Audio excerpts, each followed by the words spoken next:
নমস্কার বন্ধুরা, welcome back to my channel. Good morning সকলকে।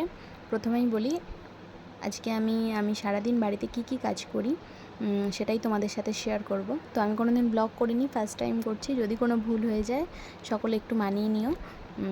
আমি প্রথমে ঘুম থেকে উঠে ব্রাশ ট্রাশ করে সোজাসুজি একদম রান্নাঘরে চলে এসেছি। রান্নাঘরে এসে প্রথমেই আজকে মাম্মামের খাবারটা আগে বানিয়ে নেব। ও উঠলেই ওকে খাওয়াতে হবে। তো এর মধ্যেই ও উঠে পড়েছে। উঠে ওকে ব্রাশ ট্রাশ করিয়ে আমি ওকে খাওয়াতে বসিয়ে দিয়েছি। এই যে খাওয়াচ্ছি কোনো রকমে। খেতে তো মোটেই চায় না। আগের দিন পড়ে গিয়ে কপালে কেটে গিয়েছে, আর ব্যথাও আছে। ওষুধ খাওয়াচ্ছি ওকে। আর খেতে একদমই চায় না। আমার মনে হয় সব বাচ্চারাই এরকম।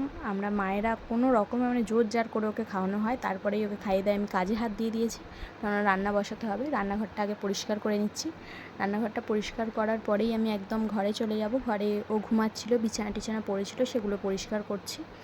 পরিষ্কার করার সঙ্গেই দেখো ও আমার সাথে সাথেই ঘুরছে। ও আমি যখনই কাজ করি ও আমার সঙ্গে সঙ্গেই থাকে সবসময়তে। আমি যেটাই করতে যাই ও আমার সাথে সাথে ঘোরে, খেলাও করে। আবার আমি একে একে আমার সমস্ত কাজই সেরে নিচ্ছি। ঘরটার পরিষ্কার করে নিয়েছি, ঝাড়টার দিয়ে নিয়েছি একদম।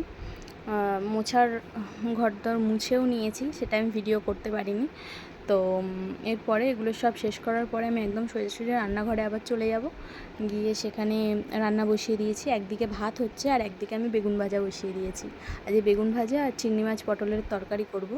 একটু ঝোল করব, কেননা ও শুকনো খেতে পারে না ভাতটা, ওকে একটু ঝোল দিতে হয়। তো সেটাই আমি করছি।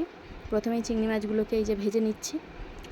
রান্না বসিয়ে ওকে রান্না করতে করতে আমি কিছুটা বসিয়ে দিই, ওকে স্নান টান করাতে চলে যাই, কেননা না হলে অনেকটা দেরি হয়ে যাবে। একদিকে রান্না বসিয়ে দিই, দিয়ে তারপরে ওকে স্নান টান করাই, পরিষ্কার করিয়ে দিই। এভাবেই আমার প্রত্যেকটা দিনই কাটে।